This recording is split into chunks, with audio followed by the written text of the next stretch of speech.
Phoebe Apperson Hearst, mother of William Randolph Hearst, was a philanthropist, educator, art collector, and a forward-thinking and independent woman for her time. So it shouldn't be surprising to learn she supported women's equal rights in the field of education and career opportunities, but most importantly, self-support. Just as his mother did, William Randolph Hearst also supported women's rights as well as diversity.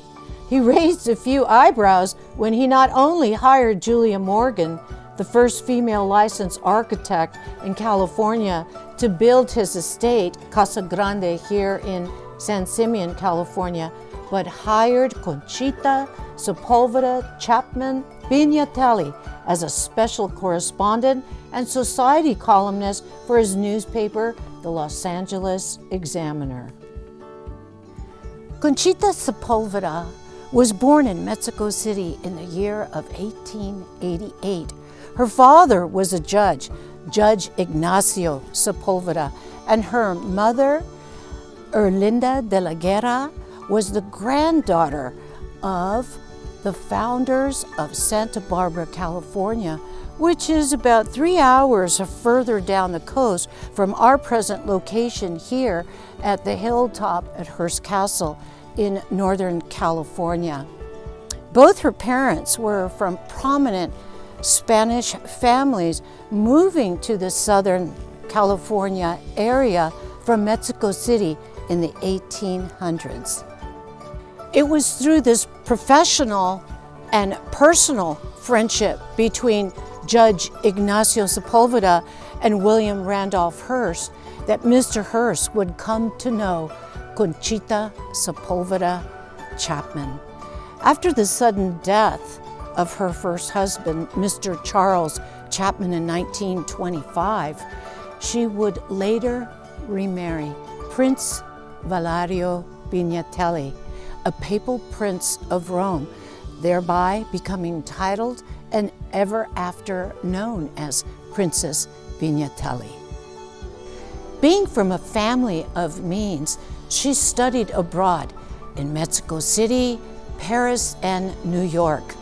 She spoke 6 languages fluently, and she moved among the socially elite circles both in Europe and America.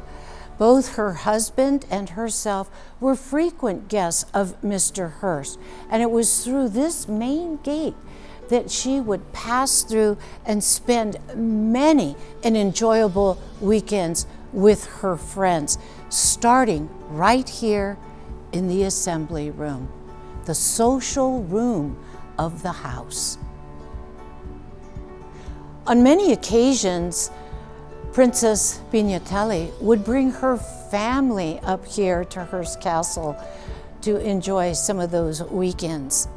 Here is a photograph of her standing alongside Mr. Hearst along with her daughters, and this would have been Christmas 1936.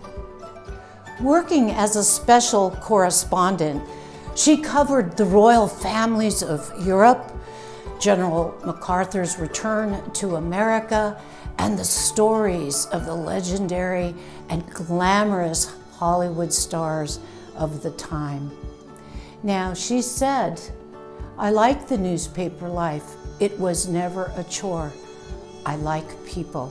So during her 30 years of employment at the Los Angeles Examiner, she faithfully wrote her column 3 times a week. Through her columns at the Los Angeles Examiner, she brought to life what the average American only dreamed of: insight into the lives of the rich and the movers and shakers in society, politics, and the arts. But don't let this charmed life fool you. Like Phoebe Apperson Hearst, she was also known for her devotion to philanthropic, cultural, and civic endeavors.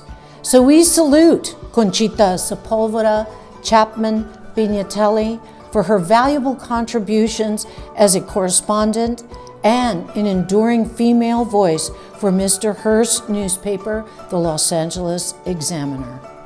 Thank you for joining me for this segment of Famous Hollywood Faces here at Hearst Castle, featuring Princess Conchita Sepulveda Chapman Pignatelli.